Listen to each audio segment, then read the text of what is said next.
जटिलो मुण्डे लुञ्चितकेशः कषायाम्बर बहुकृतवेषः जटिलो मुण्डे लुञ्चितकेशः कषायाम्बर बहुकृतवेषः पश्यदपि च न पश्यति मूढो युधरनिमित्तो बहुकृतवेषः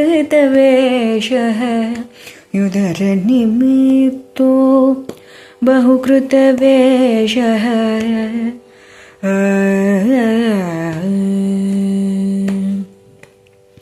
भज गोविन्दं भज गोविन्दं गोविन्दं भज మూఢమతే.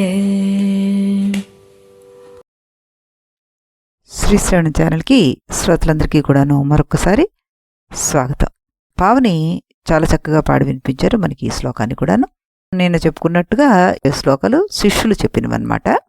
ముందుగా ప్రతిపదార్థము జటిలహ అంటే జడలు పెంచుకున్నవాడు, మొండి బోడిగుండు చేసుకున్నవాడు, లుంచిత కేశః కుదురు ఊడొచ్చినట్లుగా వెంట్రుకల్ని పేర్చుకున్నవాడు, కాషాయాంబర కాషాయ వస్త్రాలతో, బహుకృత వేష అంటే అనేక విధాలైన వేషాలు ధరించినవాడు, మూఢః మూఢుడైనప్పుడు, పశ్యన్నపిచ స్పష్టంగా కనిపిస్తున్నప్పటికీ, న పశ్యతి గ్రహించనే గ్రహించడు, బహుకృత వేష రకరకాలుగా వేయబడే వేషాలన్నీ, ఉదర నిమిత్త పొట్ట నిమిత్తమే హి కదా అంటున్నారు.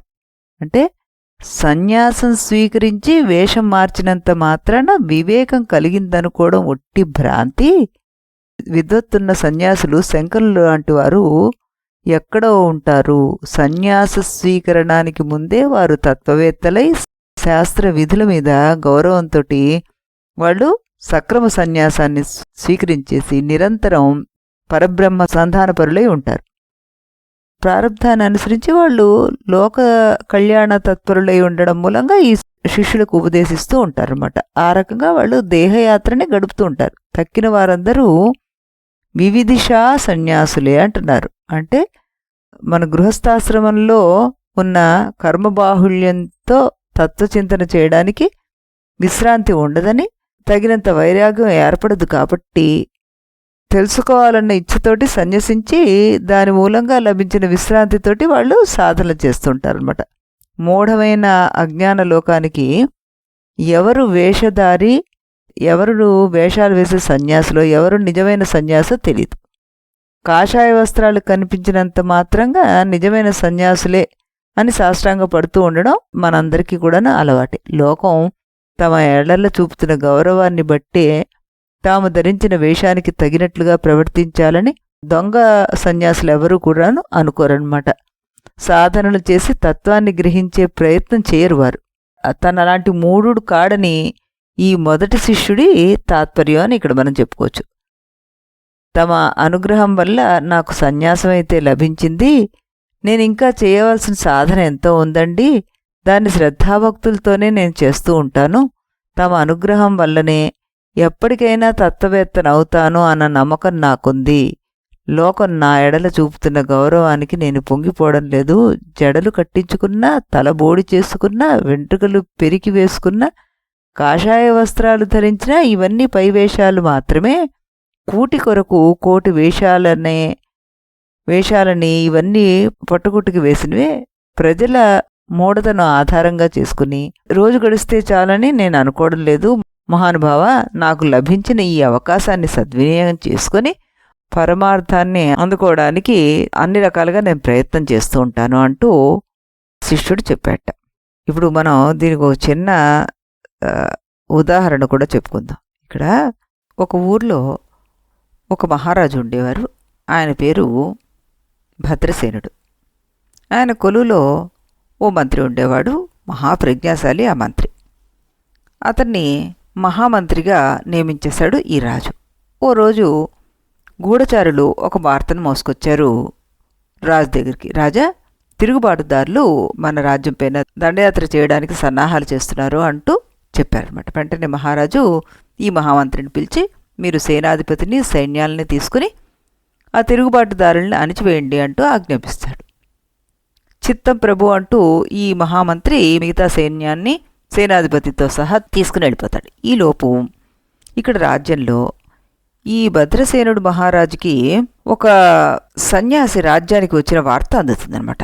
ఆ సన్యాసి అక్కడున్న వారందరికీ జాతకాలు చూసి వారి భవిష్యత్తు గురించి, వారికి ఉన్న చిన్న చిన్న రోగాలు నయం చేసి అనతి కాలంలోనే ప్రజాభిమానాన్ని పొందాడు అన్న సంగతి తెలుస్తుంది.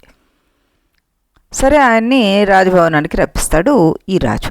సన్యాసికి సకల మర్యాదలు చేసి, అయ్యా మీరు అందరి గురించి ఉన్నది ఉన్నట్టుగా చెప్తున్నారట అంటూ అడుగుతాడనమాట. రాజా, మీరు నా గురించి వాకపు చేయిస్తే నిజం ఏమిటో మీకే తెలుస్తుంది అంటూ గొప్పలు చెప్పుకున్నాడు ఆ సన్యాసి. సన్యాసి చెప్పినవన్నీ విని ఎంతో ఆశ్చర్యపోయిన ఈ భద్రసేనుడు ఓ పెద్ద భవనాన్ని మఠంగా మార్చి అందులో అతనికి సకల సౌకర్యాలతోటి వసతి కలుగజేస్తాడు. అంతేకాకుండా రోజు తన వద్దకి పిలిపించుకొని మాట్లాడుతుండేవాడు అనమాట. ఓ రోజు సన్యాసి రాజభవనానికి వచ్చి, రాజా, నీకు ఒక మంచి వార్త. దేవతలందరూ నన్ను మరీ పిలిస్తే నా భౌతిక శరీరాన్ని నా భవనంలోనే విడిచిపెట్టి సూక్ష్మ శరీరంతోనే నేను స్వర్గానికి వెళ్ళాను. దేవతలందరూ మీ క్షేమ సమాచారాలు అడిగి ఆశీస్సులు పంపించారు అంటూ అన్నాడు. వెంటనే రాజు సాష్టాంగపడిపోతూ, స్వామీజీ మీరు స్వర్గానికి వెళ్ళొచ్చారా అంటూ అడిగట. అవును రాజా, రోజు నేను స్వర్గానికి వెళ్ళొస్తాను, అది నాకెంతో సులువైన పని అంటూ బదులిచ్చాడు సన్యాసి. అమాయకుడైన రాజు సన్యాసి మాయమాటలతో పడిపోయి రాజకార్యాలన్నీ మానేసి రాణివాసానికి కూడా వెళ్ళక పగలు రాత్రి సన్యాసితోనే గడపసాగాడు. ఈలోపు ఈ మహామంత్రి తిరుగుబాటుదారులను అణిచివేసి రాజ్యానికి తిరిగి వచ్చాడు.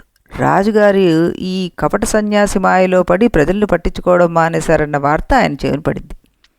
రాజదర్బార్లో అడుగుపెట్టి చూడగానే అక్కడ వేరే మంత్రులు ఎవరూ లేకపోవడం, కేవలం సన్యాసి మాత్రమే కూర్చుని రాజుతో మాట్లాడుతూ ఉండడం గమనిస్తాడనమాట.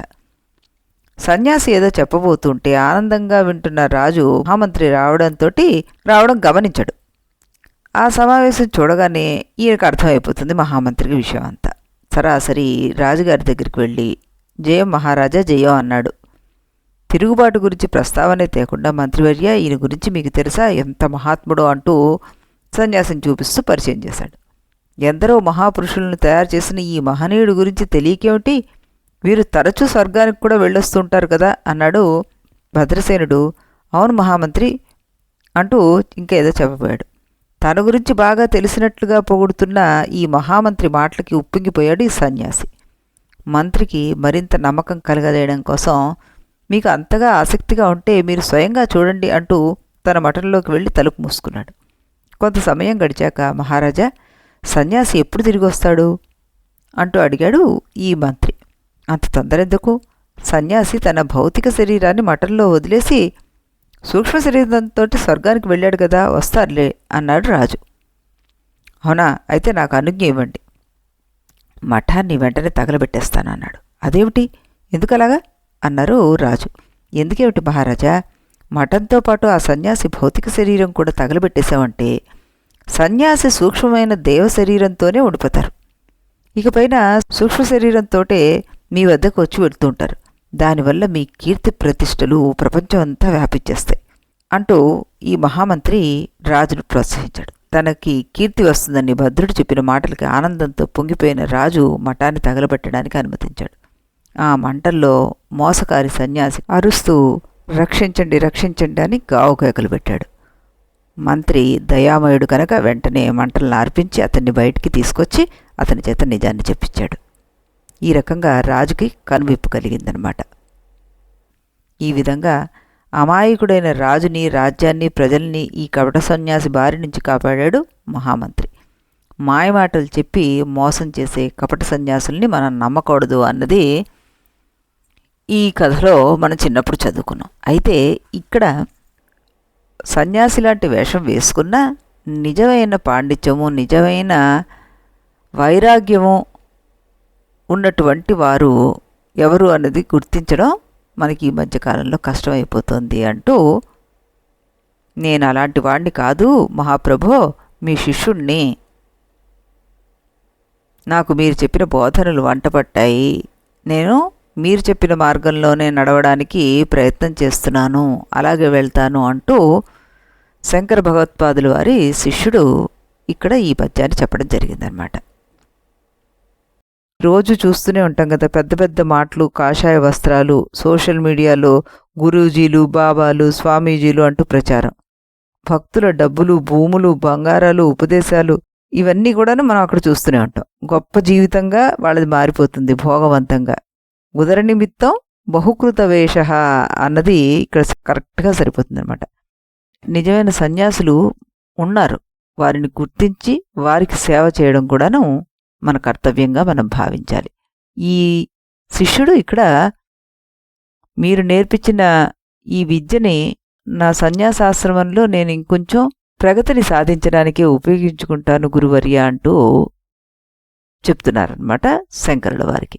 ఇప్పుడు మనం తెలుగులో కూడాను పద్యాన్ని వినేద్దాం. మనం నుదుటన బొట్టు నామపు పెట్టు కమండలము కాషాయపు కట్టు ఆత్మజ్ఞానిని యోగిని చేయునా వేషముల విజ్ఞతకును దీటు కామక్రోధములు త్రుంచనివాడు ఇంద్రియలోలుడు ఇచ్ఛాపరుడు మనసున ధీనము చేయనివాడు మునివేషముతో మోక్షమునందునా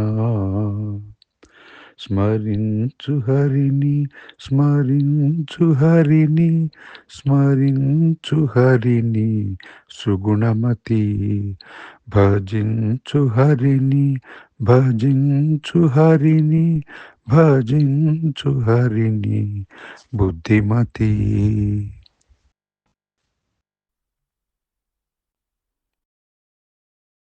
రామకృష్ణ గారు చాలా చక్కగా పాడి మనకి వినిపించారు ఈ పద్యాన్ని కూడాను.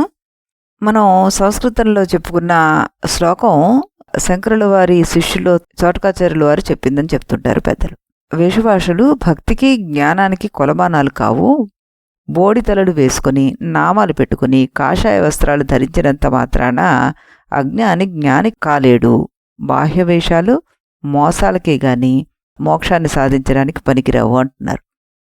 జ్ఞానాలకి చిహ్నాలైన ఇంద్రియ నిగ్రహము, శాంతము, ప్రేమ, దయ, మనోస్థిరత ఇలాంటివి కావాలి. వల్లె వేసిన వేదమంత్రాలు పఠించడం, మనస్సు భగవంతునిపైన లగ్నం కానప్పుడు ఆ పూజలు నిరర్థకమవుతాయి.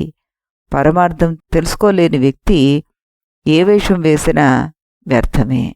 జ్ఞాని మనోవాక్కాయ కర్మలు భగవంతునిపై లగ్నం చెయ్యాలి. అలాంటి మహోన్నతుడు సహనము, ప్రేమ, దయ వంటి ఉత్తమ గుణాలను కలిగి ఉండేవాడై ఉండాలి.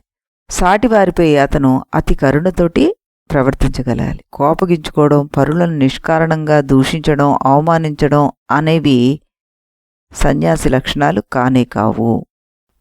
అలాంటి అవగుణాలు సత్పురుషుల లక్షణాలు కానే కావు. అలాంటి వాటికి సత్పురుషులు దూరంగా ఉంటారు. అలాంటి వారిని మనం దైవాంశ సంభూతులుగా గౌరవిస్తాం. అంతేగాని గౌరవం మనం వేషభాషలకు, కేవలం మంత్రపఠనాలు చేస్తున్న వాడికి కానీ మనం ఇవ్వము. ఆ వేషాలు ఉదరపోషణకి కానీ దైవభక్తికి కొరగావు అంటున్నారు ఇక్కడ ఈ కవి. చాలా చక్కటి అర్థాలను మనం వినడం జరిగింది. మళ్ళీ మనం రేపు ఇదే సమయానికి ఇదే ఛానల్లో కలుద్దాం మరొక శ్లోకంతో. అంతవరకు సెలవు.